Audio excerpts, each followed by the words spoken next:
This program is brought to you by generous donations from the community and sponsored by Stifel Financial.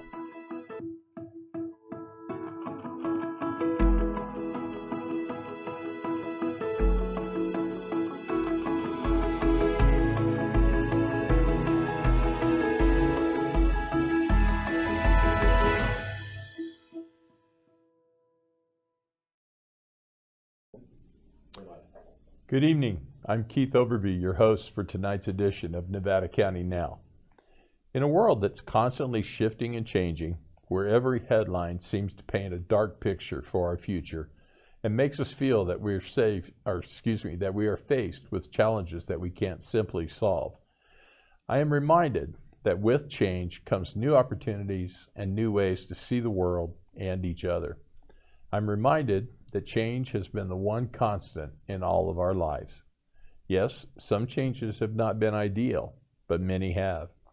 And today we will explore some of those changes. So don't go away. We'll take a short commercial break and we'll be right back.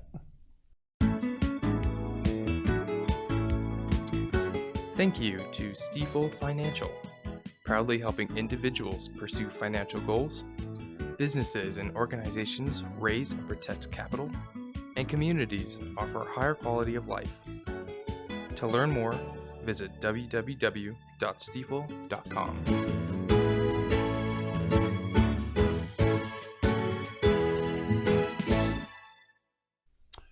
By now, everyone should be aware that in January, residents will be required to start handling their food waste differently. For those that compost, kudos to you. It is by far the best option for disposing of certain waste materials, plus it helps create healthy soil. But for those who don't, here is a simple breakdown for what to do with your food waste. In January 2025, customers who subscribe to Waste Management's collection service will be provided 3 cans, one for regular trash, one for recyclables, such as aluminum cans, paper, glass, and some plastics, and one for organics, which includes food, green waste, and certain food-soiled containers, like pizza boxes, for example. Most may refer to this as the yard waste can. It's simple. That's where you put your food waste and certain food-spoiled containers.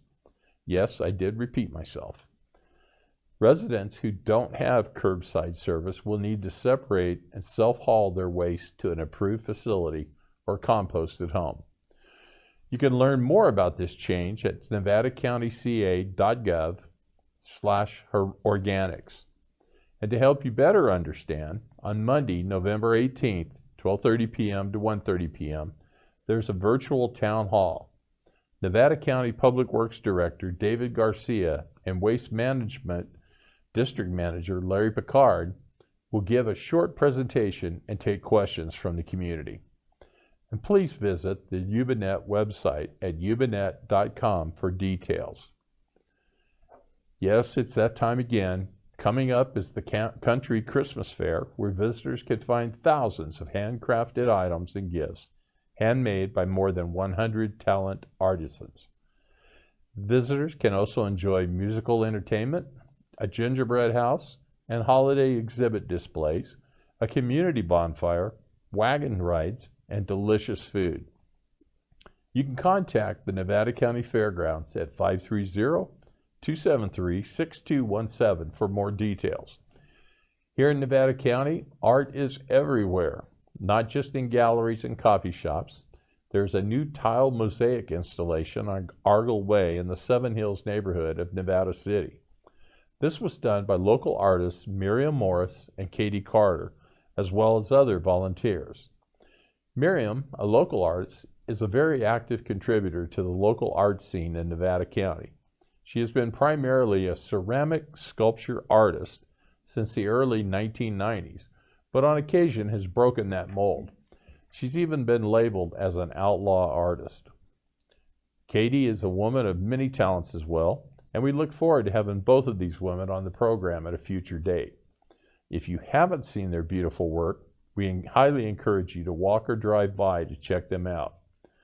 And tomorrow, Saturday, November 16th, from 10 a.m. to 3 p.m., you can check out the works of 50 local authors at the Madeline Helling Library. The Local Authors Showcase is a great way to meet and purchase creators' works. The showcase will include readings and speakers scheduled throughout the day. And for more details, visit the Madeline Helling Library at the link below. Don't go away. When we come back, my co-host Candace will be chatting with Becky from Mountain Bounty Farms. Hi everyone, I am Lori Reddy, Recycling Education Representative for WM. Most of you recognize WM as your garbage, recycle, and yard waste collector.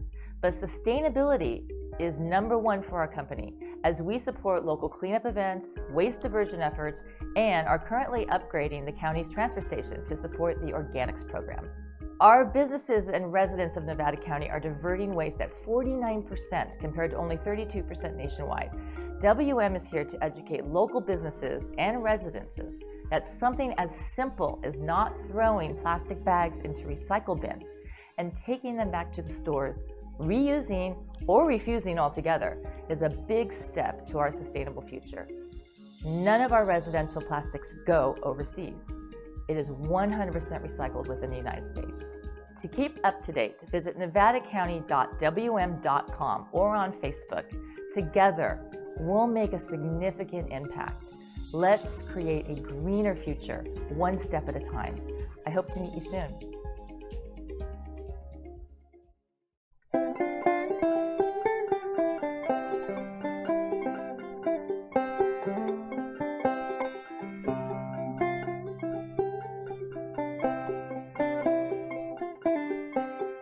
One of our goals as an agency is to bring that awareness that in our community there's still needs out there for firewood, especially in the senior population, and that as together as a community, we can meet that need.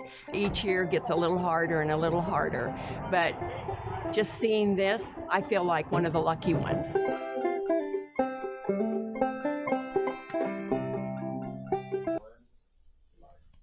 Joining me today is Becky Amati from Mountain Bounty Farms.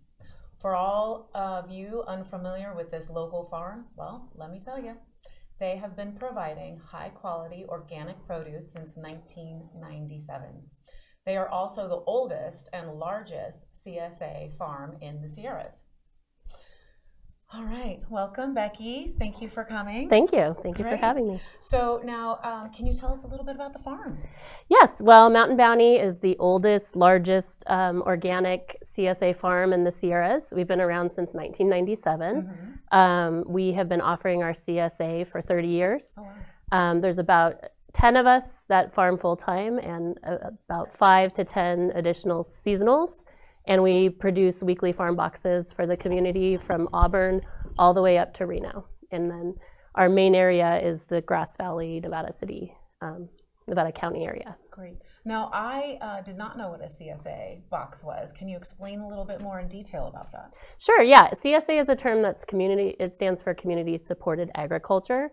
And the theory behind it is that the community generally pays up front, and then the farm provides kind of its bounty throughout the season, and you get in your box weekly whatever the farm has to offer that week. So it's eating seasonally, and it's eating locally, and our farm is 100% organic. So it's an organic CSA. Now, when we talked earlier on the phone, you had mentioned not only do they get to choose 2 different size boxes, but they get an email suggesting recipes, and what else might be in that email? It's nice. It's a newsletter. It kind of gives a little bit of a blurb about what's going on at the farm for that week. This week's newsletter was about garlic. We planted 2,000 feet of garlic, so you get pictures, and then it has box contents, any sort of delivery updates, and then also just some recipes to help you deal with maybe some veggies you're not 100% familiar with. Great. And now also I saw that you take EBT and CalFresh payments as well. We do, yeah. I spent about a year, I'm the CSA manager, and I spent about a year going through the process of us having the ability to accept it online, EBT, similar to a credit card.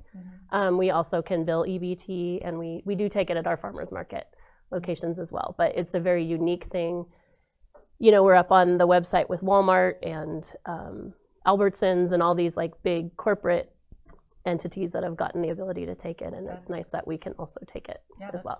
That's great. Yeah. Now, speaking of locations, so if I want to do this, is it going to be hard for me to find a location pickup? How many do you have? We have very convenient locations. We have 28 locations.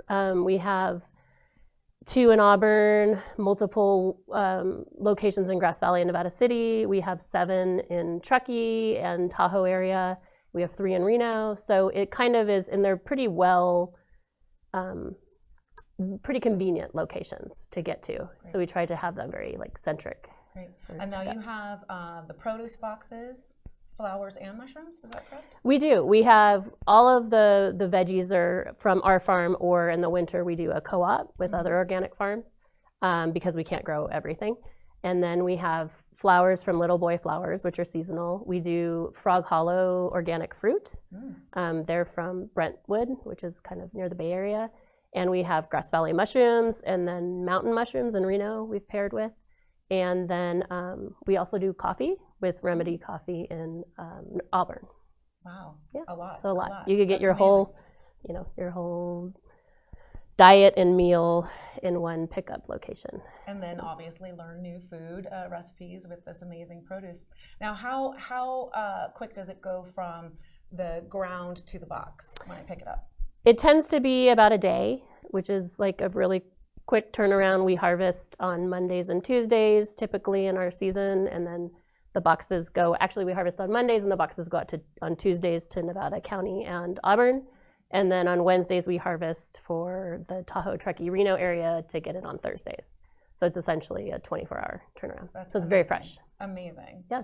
Oh, great. Well, Becky, thank you so much for coming. It was a pleasure talking Thank to you. you. Thanks so much. All right. Thank you for having me. Yeah.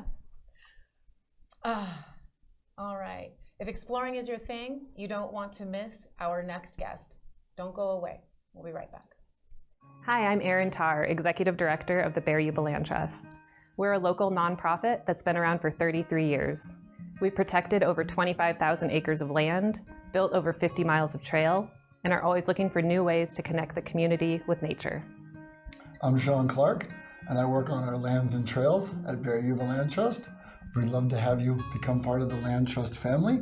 You can head on over to BYLT.org to become a member, make a donation, or sign up for a volunteer work party, and come help us steward the land.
From the foothills of the Sierra Nevada, a new hero will emerge.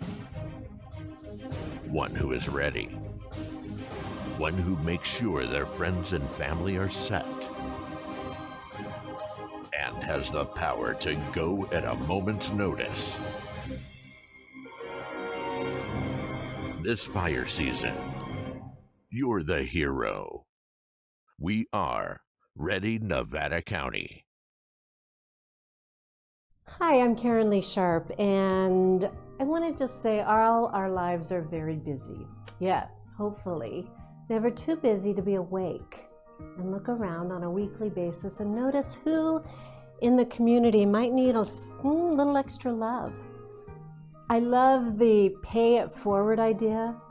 So Be adventurous with strangers and venture out into the world with positive, fresh eyes to see where you can create spontaneous acts of kindness. Human kindness. Oh, God, it feels so good.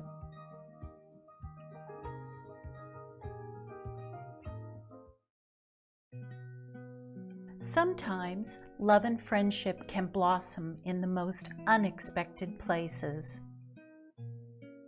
Meet Frank and Vita. Both of their spouses passed away while on our service. They met while volunteering on the Hospice of the Foothills Board of Directors. Their journey wasn't easy, but they found comfort and support from the caring staff at Hospice of the Foothills.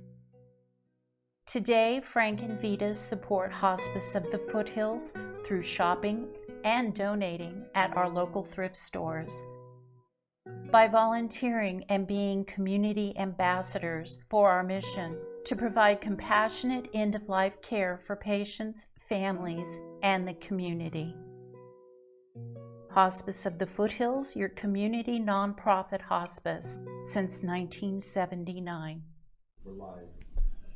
The Bear Yuba Land Trust exists to conserve and protect the natural, working, and cultural lands in the Bear and Yuba River watersheds, and to empower a healthy, resilient community through nature access and education.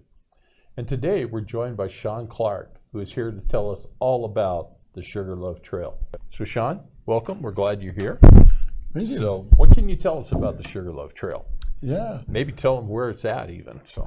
Absolutely. This is an exciting project that we're working with the City of Nevada City on. The trail is going to start at the bottom of North Bloomfield Road. Part of the project involves working with Caltrans to get a crosswalk there. And then it's going to go along Highway 49 for a short distance.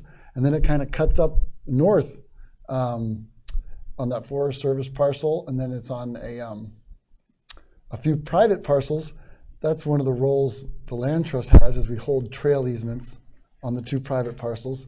But the majority of the trail is on City of Nevada City property. They kind of own the top of it. Okay. So, and what exactly is, how do we build this trail? Do you bring in the material? What do you do? Great question. So the city applied for funding. The city got a grant from the state of California, the Recreational RTP, Trails Project Grant. So they have funding to build this. Mm-hmm. But yeah, there's quite a bit to it. It's fun. It's kind of part art, part science, kind of fitting it into the landscape. But a lot of it, you can imagine, is dealing with the vegetation and the brush. So we've worked out there with volunteers quite a bit to kind of rough it in. And then the city is using the money they received to hire some contractors that will kind of continue the work we've been doing with volunteers to get a nice finished product. And I will say with that crosswalk at the bottom of North Bloomfield, it will kind of connect those Rood Center trails and then Hirschman Trail. So they'll all kind of be, you could go on a big long hike if you did Hirschman and then around the Rood Center and then up Sugarloaf. So that's pretty cool. About how far? Yeah, so I guess about a mile. So when the trail hits that, there's kind of a maintenance road that goes up Sugarloaf now that you can go walk. Great views from the top. So once the trail hits that maintenance road will serve as the rest of the trail. But I would say it's about a mile long. So they also, the city has sidewalk now up to North Bloomfield, so you could park in town, have lunch, go for a hike, come back to town. So I think it's going to be a real kind of hero trail that tourists will like and locals will like too. Okay. How difficult of a trail is it? A lot of climbing, or can folks that are with perhaps disabilities, can they make it on it? Or that's a great question. We try to keep the trail grade mellow, and that makes for kind of a more sustainable trail to maintain. But we are climbing up quite a bit in elevation, and there are going to be some pulls, some long pulls. But I guess I would say moderate. It's not going to be like our nice flat ditch trails. that we love so much, like, or, you know, because they follow the ditches, and it's not going to be anything, you know, crazy steep. So I guess I would put it at moderate. You know, the distance isn't too bad. So, you know, I'd like to think that, you know, you can kind of maybe work up to it. Maybe kind of challenge yourself. Kind of get yourself in shape. Yeah, exactly. Well, and Hirschman's isn't too, you know, Hirschman's is pretty flat too. There's some change in elevation. But yeah, I wouldn't say any more challenging than like the Deer Creek Tribute Trail or something like that. Okay. So, yeah. Good. All right, Sean, thank you very much for being here. You got anything else you want to add? Or? Well, we do volunteer work parties, so you can, if you're so inclined, BearYubaLandTrust.org, BYLT.org, and you can click on volunteer, and then you can come out and learn how to do some of this work and learn about some of the tools. We have a lot of fun.